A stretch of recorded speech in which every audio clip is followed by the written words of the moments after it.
Hi and welcome back to Design Matters TV. I'm Laura. Today I'm going to give you a tutorial on how to do English paper piecing. It's one of my favourite patchwork methods and it's great for those geometric designs that look quite intricate and like you need lots of accuracy, like the diamonds that I'm using to make these stars here. But honestly, there are lots of little stages, but they're all really easy to do and you get great results. That's why I love it so much. Now let me guide you through each of those steps. First up, you're going to need templates. So you can first of all determine the design that you're going to do and figure out what shapes you need and what size those shapes are going to be. So I'm using diamonds, and for these stars, these are a 6° or a fat diamond. So I have the template that I use for those here. And you can buy these templates, you can get them from quilt shops off the internet. So you have hexagon ones, pentagons, different diamonds, squares, triangles, so you've got lots of options there for creating quite intricate geometric designs. So you can purchase the templates, but you can also make your own. So obviously these are set sizes. If you want something specific or you just don't want to pay for the templates, you can download isometric graph paper from the internet, print it out the size you want and make your own templates. Just glue that paper onto a quite heavy card, cut it out and just be as precise as you can be. Obviously these templates are very accurate, and if you're making your own, I've done that and they work great, but you do just need to keep that precision going, because if your templates are a bit wonky in the beginning, you're not going to stand much of a chance with your actual quilt. So take time to make your templates, and then for this quilt, like I say, I only need this one 60° diamond, and this is quite nifty because you can see it's a window template. So when you're ready, you need to make the papers that give English paper piecing its name. And if we have a little look on the back here at a unit that I've been stitching, you can see inside each of these fabric shapes is a paper diamond. And it's the paper that gives the accuracy to your patchwork. So as long as your papers are right, precise, then it doesn't matter about your seam allowances on the fabric. They can be a bit here and there. So first up, let's draw some papers. So I like to recycle paper and just stuff that I've got lying around in the studio, or you can use greetings cards, or you can even use, they sometimes are a bit thick if you need to be able to stitch through them. But otherwise envelopes are quite good. That's a sturdy paper, isn't it? If it's gone through the post, it's going to be quite robust for this. So I'm drawing in the window of that template, and do you see as I draw, I change the angle of the pencil, so I'm drawing right into the edges of the template to maintain the accuracy of that shape. And also I like to use these propelling pencils that have a very fine lead. They're only cheap, like disposable ones, but otherwise if you just use a normal pencil, you do need to be sharpening it all the time. So these are pretty neat and easy to get hold of. So once you've filled your sheet with your diamonds, snip them all apart. And again, be consistent with how you cut them out. So this is another stage, simple, but just try and be precise every time. Just cut them out, and I tend to cut just outside the line. It doesn't really matter, cut on the line, cut just inside the line, cut outside the line, doesn't matter, just be consistent. So cut all of those out, and you can see I've got a big heap of them here in a bag, ready to go, and you can see I've been recycling cards, envelopes, other little bits of scrap paper as well. So you need a pile of those. You can reuse them. You don't need to cut one for every shape that's in your quilt. You'll get 2 or 3 or 4 uses out of each one before they start getting too soft. But cut yourself a pile so you've got some to go at. And next you can start cutting the fabrics. So as with any patchwork project, you're going to need to be using suitable fabrics. So nothing that's too thick and bulky, especially if you're doing intricate small scale piecing like me. So these are quilting weight cottons that you would find in any quilt shop. You can also use offcuts of dressmaking fabrics if they happen to be suitable, but I would stick to cotton fabrics because they're most well behaved, they're easiest to handle and to stitch. Now if I use my nifty template here that I've got, you draw through the inside of the window to make your papers, but you cut on the outside to cut your diamonds. And that gives you your seam allowance. So I'm working here with just simple little scraps here. So So I just hold the template on there with my thumb, and you can see and just nick off the tip of that diamond. That just reduces the bulk. And I'm cutting here through several layers at once. So if you use nice sharp shears, you can see just cut around that, and I've cut through 3 at once. So it's doesn't take too much time to do that. So that's how to cut them out if you're just using little charm squares or little scraps. If you've got yardage or bigger pieces, then certainly for the diamonds, because it's less wasteful, I fold the strip like that. And you can use your rotary cutter for this actually if you wanted to, especially if you're doing quite a lot of cutting out at once. But I've folded it up, so I've got 4 layers, place the template on the left hand edge, and then I cut that strip. I'll cut another strip from that piece another time. Then I just place, you can see my template is going to fit on there quite nicely, and then you can just slice apart. Again, it seems a little fiddle to nick these little tips off the shape, but it is worthwhile doing because it reduces that bulk. And then you can just keep moving along up your strip.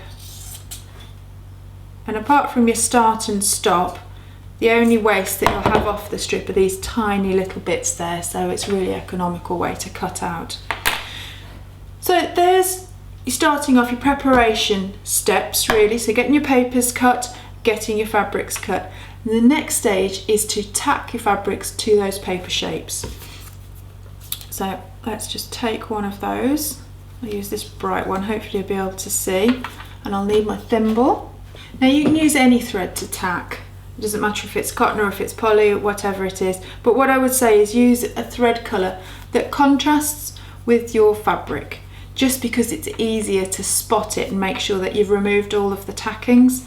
I haven't always done that on mine, and I have to just be really careful and make sure I've got all the tacking stitches out.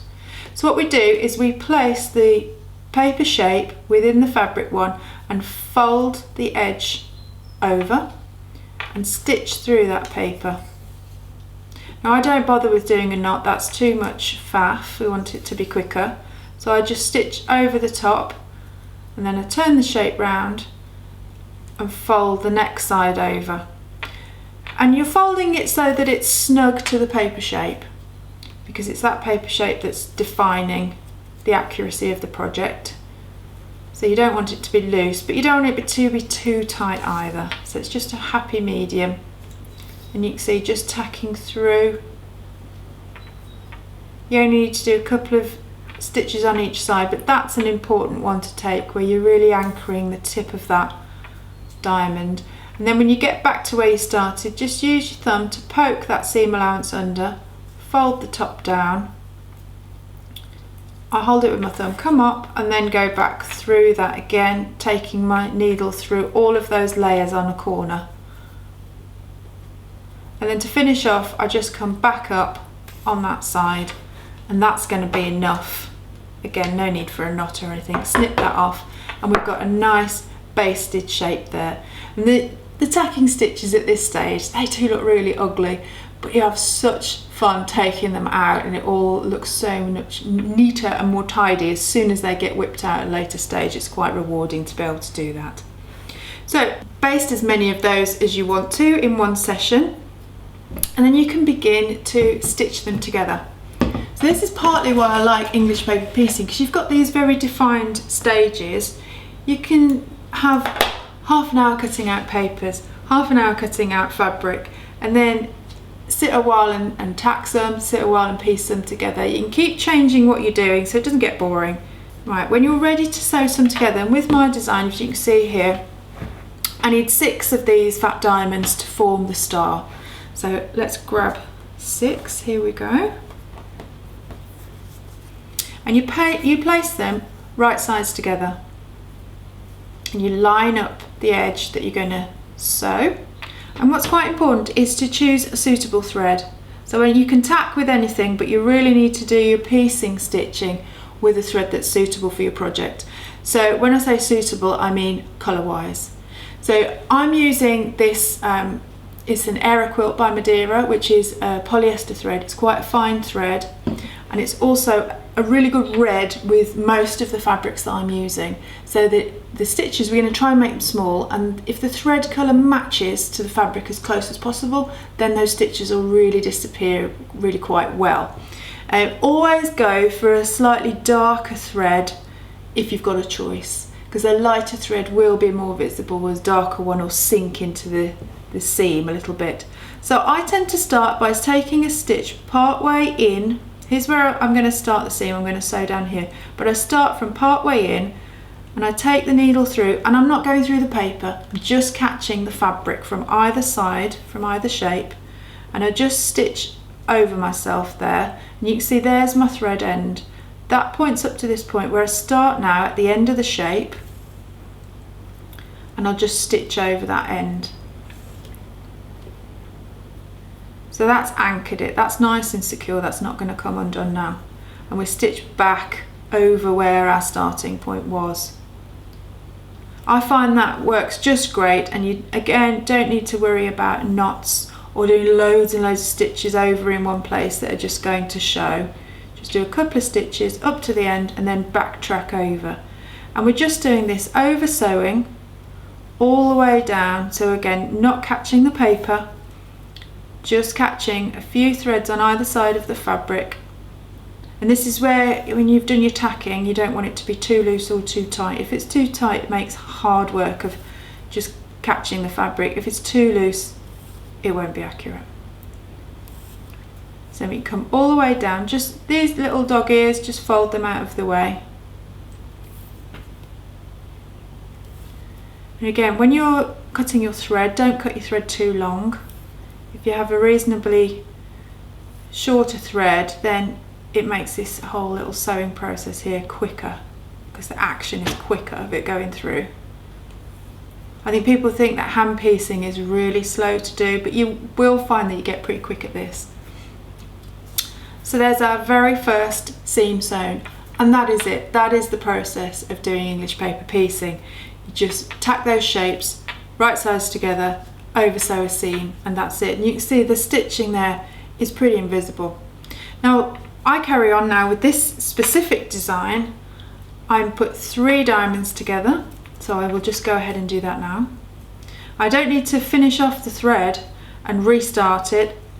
I can just carry on with one continuous piece, just go straight into the tip of the next 2 diamonds, and I do take a couple of stitches there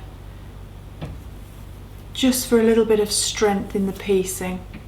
That's a pressure point just at the end of the seam there, but then otherwise just straight up with over sewing. What you want to aim for with your over sewing is for your stitches to be reasonably closely spaced together, and for your needle to go in at a right angle to your seam line.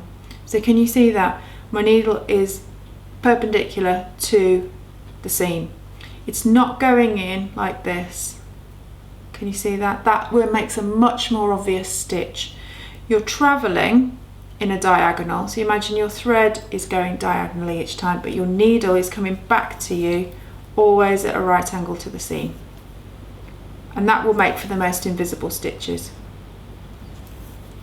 And you can get into a lovely rhythm of doing this. It's really, I think, really satisfying. And because the shapes govern the precision of your piecing, you don't have to think, you don't have to worry, you can just sew. Now when I get up to the end here, just make sure I go right to the very end of the shape, and I'll do a couple of stitches on the spot, and then I stitch backwards a little bit. There we go, and I just snip that off. And that's my 3 diamonds together. I make another 3 and I sew those 2 half stars together, and then that gives me my complete star. Now for my design, I then add black diamonds to it. If I show you, to create a whole unit, I add an extra black diamond around the star, and that gives me an overall hexagon shape. And it's those hexagons that I'm tiling together for my quilt here. So the most economical in time to sew these together is to create these stars, then form them into hexagons, and then join those hexagons into long strips. And then I will be joining those strips together in rows, and that's going to give me my completed quilt design. So once a shape is surrounded on all of its sides by other shapes, you can then remove the tacking from that diamond. So you can see here I've been able to take out the papers. If I flip it over to the back, you see papers are still in the black shapes, which are on the perimeter, but these red stars, they've all got all of their sides are stitched to something else. So it means I've been able to take the papers out. So to do that, I just give the piecing a little quick press.